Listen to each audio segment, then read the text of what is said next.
Shalom saudara sekalian, kita bertemu kembali di dalam Building the Christian Mind, Logic, Critical, and Biblical. Topik kita hari ini adalah memahami kebaikan Tuhan dengan pengertian yang benar. Seorang Kristen yang tidak memiliki pengertian yang benar tentang kebaikan Tuhan akan cenderung menilai baik atau tidak baiknya Tuhan itu berdasarkan situasi dan kondisi yang dia lihat atau dia alami, bukan berdasarkan karakteristik dari sifat Allah yang maha baik itu seperti yang Alkitab katakan. Di sini orang tersebut entah disadari atau tidak telah menjadikan kebaikan Tuhan sebagai sesuatu yang bersifat kondisional atau bersyarat. Nah, dari konsep tentang kebaikan Allah yang demikian, bisa muncul statement-statement ataupun kesaksian-kesaksian yang terlihat baik, namun bisa disalah mengerti oleh orang yang tidak memahami kebaikan Tuhan dengan benar. Contohnya, kesaksian, Tuhan Yesus baik kepada saya sehingga saya terhindar dari kecelakaan, peristiwa tragis, dari mara bahaya tersebut. Kesaksian tersebut itu menempatkan secara tidak langsung orang yang menjadi korban dari kecelakaan itu sebagai orang yang tidak menerima kebaikan Tuhan. Atau kesaksian yang demikian, Tuhan Yesus baik kepada saya sehingga saya bisa sembuh dari sakit kronis yang sudah tidak ada obatnya ini. Kesaksian tersebut juga secara tidak langsung menempatkan orang yang tidak kunjung sembuh bahkan meninggal karena sakit yang kronis itu sebagai orang yang tidak menerima kebaikan Tuhan. Atau kesaksian lainnya, Tuhan Yesus baik kepada saya sehingga saya mendapatkan promosi jabatan, kenaikan pangkat di kantor. Kesaksian tersebut juga secara tidak langsung dapat menempatkan orang yang kehilangan pekerjaannya, orang yang harus di PHK dari kantornya sebagai orang yang tidak menerima kebaikan Tuhan. Nah, saudara sekalian, di sini kita perlu berhati-hati. Tentu kita semua setuju bahwa semua hal yang baik tersebut itu berasal daripada Allah. Namun, baik tidaknya Tuhan bukan ditentukan oleh ada atau tidak adanya kondisi yang baik di dalam kehidupan kita. Prinsip-prinsip tentang kebaikan Tuhan itu ada begitu banyak di dalam Alkitab. Berhubung waktu, saya tidak akan membahas semuanya satu persatu, namun paling tidak ada dua prinsip yang saya mau bagikan kepada saudara yang bisa menjadi pijakan bagi kita semua untuk memiliki sebuah perspektif yang benar tentang kebaikan Tuhan. Yang pertama, kebaikan Allah bersifat di dalam anugerah umum dan anugerah khusus. Artinya apa? Matius 5 ayat 45 katakan bahwa Tuhan memberikan hujan dan matahari bagi orang benar maupun orang yang tidak benar. Kemudian pemazmur katakan di dalam Mazmur 145 ayat 9 bahwa Allah itu penuh kasih dan penuh rahmat terhadap segala yang diciptakannya. Artinya di sini kebaikan Allah diberikan kepada semua umat manusia tanpa terkecuali. Manusia itu percaya kepada Tuhan atau tidak percaya kepada Tuhan. Orang beragama atau tidak beragama, semuanya mendapatkan kebaikan Tuhan di dalam konteks anugerah umum tersebut.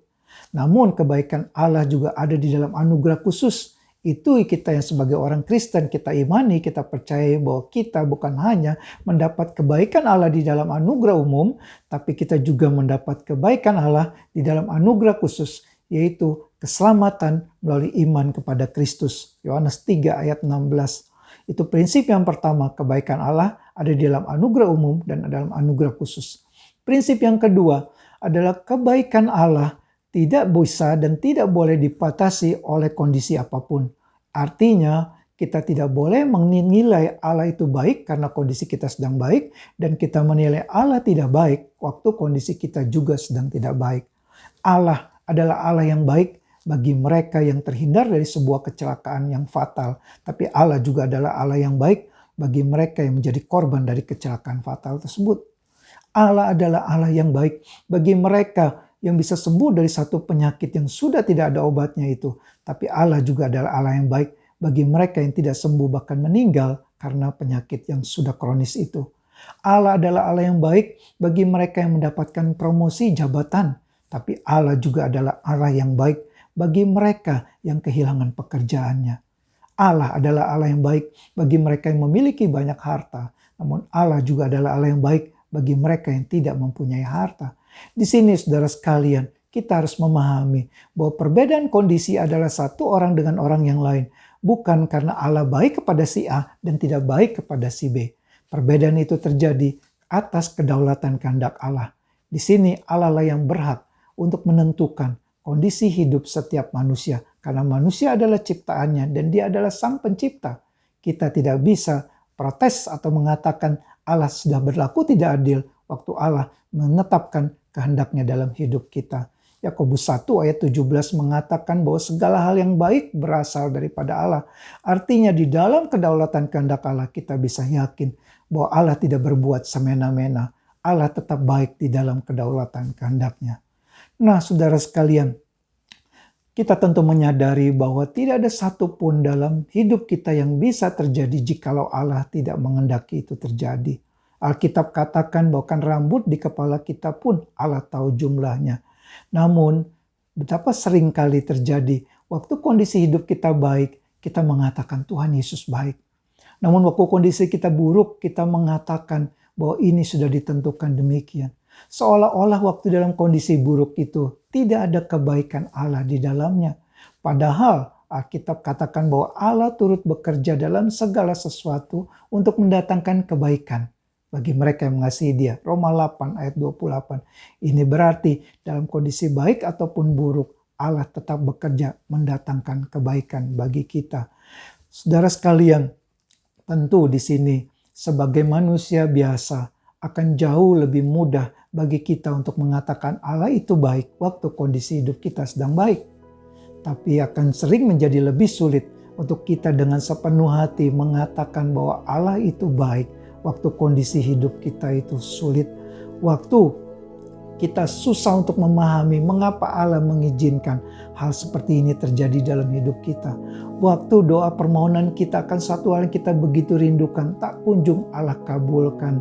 Disinilah kondisi menjadi lebih sulit bagi kita untuk dengan sepenuh hati mengatakan bahwa Allah itu baik.